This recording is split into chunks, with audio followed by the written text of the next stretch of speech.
Comme je vous ai expliqué dans les vidéos de ce midi, notamment donc un Tesla Model 3 low cost, pour moi c'est une évidence, arrivera. Donc Tesla aux États-Unis, c'est quand même complètement fou à cause peut-être de Donald Trump, avec qui pourtant il était au niveau du gouvernement, c'est pour ça que j'ai fait une vidéo parce que je trouve ça extrêmement cocasse. Eh bien Tesla finalement va tout perdre. Donc c'est le double effet qui se coule. Tesla va perdre donc c'est les différentes aides, mais c'est pas que Tesla. Mais bon, Tesla représente une grande partie des véhicules électriques.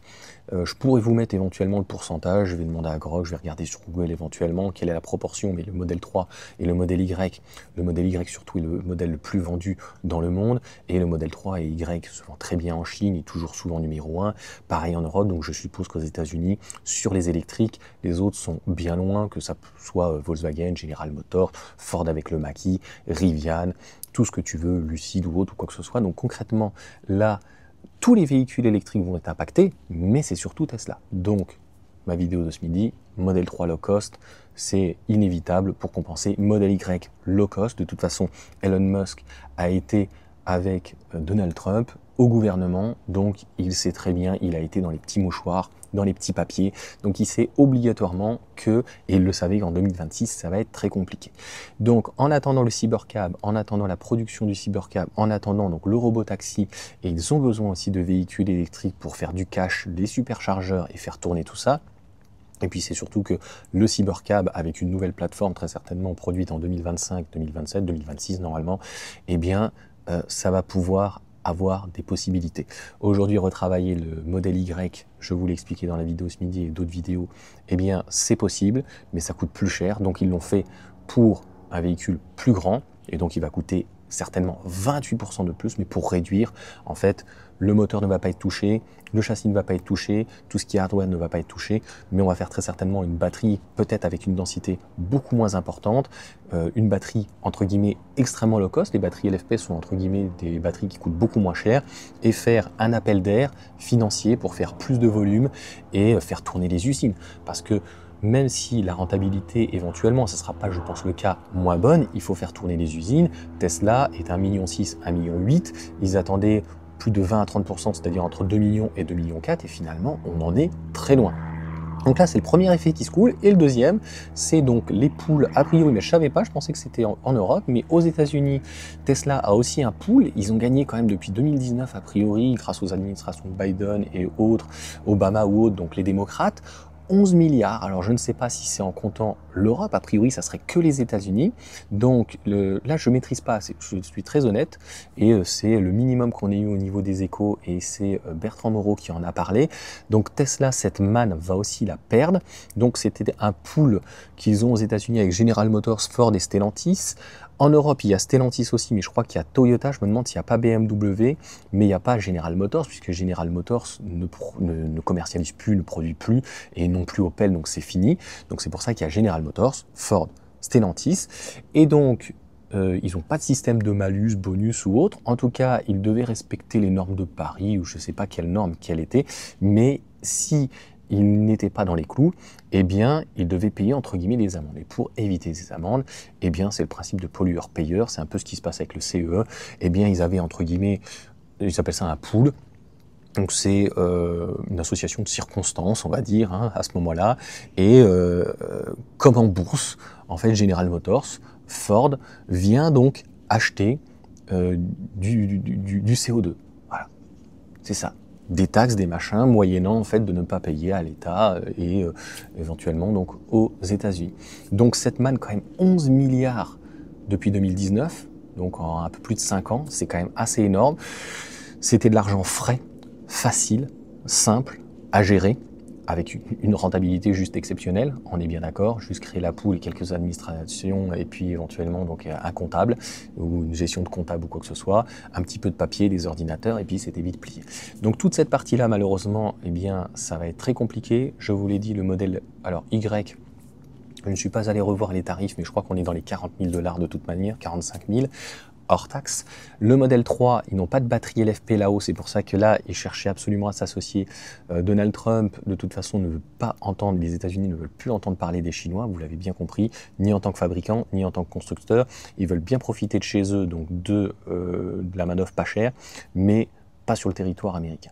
Donc, les batteries LFP ne seront pas faites avec un fabricant chinois, c'était ni CALB ni CATL, je ne sais plus le nom, c'était un petit fabricant, ça sera avec LG, ça sera une usine aux États-Unis, ça va permettre de baisser le prix, mais ça ne va pas permettre de compenser les 7500 $, donc un modèle low cost à la mexicaine, mais encore plus dépouillé comme un modèle Y, on devra avoir avec une batterie beaucoup plus petite, moins de densité peut-être, etc. Peut-être des nouveaux moteurs, éventuellement pour le modèle 3 et le modèle Y qui coûteraient moins cher. Ils avaient parlé notamment d'un rotor bobiné comme chez Renault, et notamment de ne pas avoir de terres rares et qui évite les aimants permanents.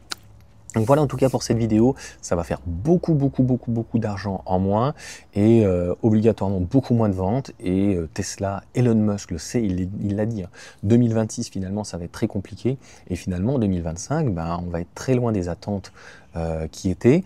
Je parle bien sur la partie voiture, sinon pour le reste ils sont plutôt bien, que ça soit sur le Sony, que ça soit la commercialisation bien sûr des méga packs, que ça soit pour les particuliers pareil les Powerwall, les wall connecteurs, tout ce que vous voulez, que ça soit des méga chargeurs, voilà, super chargeurs, avec aussi les panneaux photovoltaïques, tout l'écosystème, tous les machins. D'ailleurs, ça me fait penser que j'avais demandé à être contacté, j'ai toujours pas été contacté pour le Powerwall.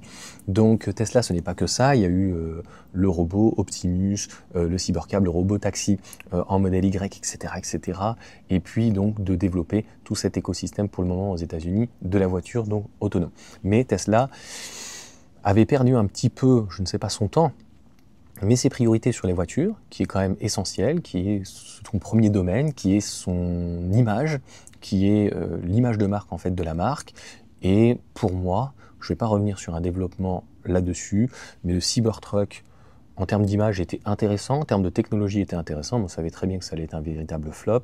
Je pense que comme le modèle X avec ses portes Falcon, le Cybertruck, concrètement, cet effet inox, d'ailleurs, on en a vu en France, quelqu'un, j'ai vu sur la page je crois, du TOCF, on le voit, il a plein de traces partout.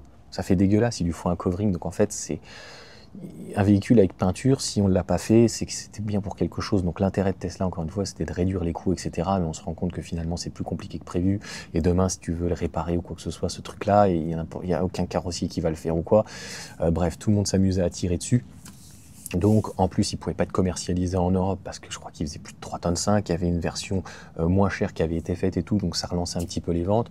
Donc concrètement, moi comment je vois Tesla d'ici les 2, 3, 4, 5 ans, ce n'était pas prévu dans cette vidéo parce que là, comme ils sont en difficulté, ils vont devoir se remettre en question. D'ici 2 ans, suppression du modèle S, du modèle X, baroud d'honneur donc aux États-Unis, le Roadster qui arrive, donc c'est imminent, mais c'est pas dans la semaine, hein. Ça va être d'ici 1 ou 2 ans, et puis il va faire parler de lui, etc.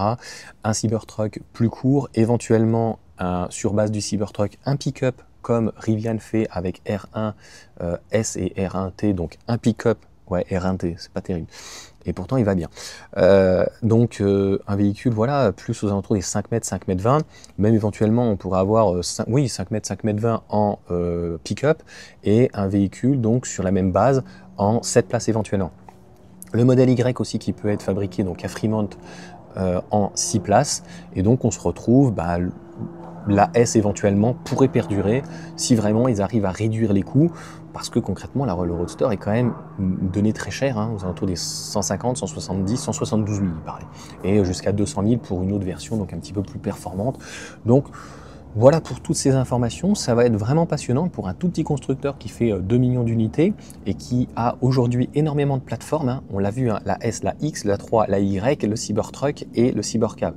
Donc je pense qu'ils ont vraiment besoin de se réorganiser et de voir en fait qu'est-ce qu'ils font avec toutes ces plateformes, qu'est-ce qu'ils font en fait avec tous ces différents modèles, et c'est ça aussi la force de Tesla, c'est d'uniformiser, mais ça, c'est pas qu'ils n'ont rien inventé, Volkswagen le fait depuis très longtemps, hein, avec Skoda, Volkswagen, même Porsche maintenant, Porsche ça devient du Audi, etc.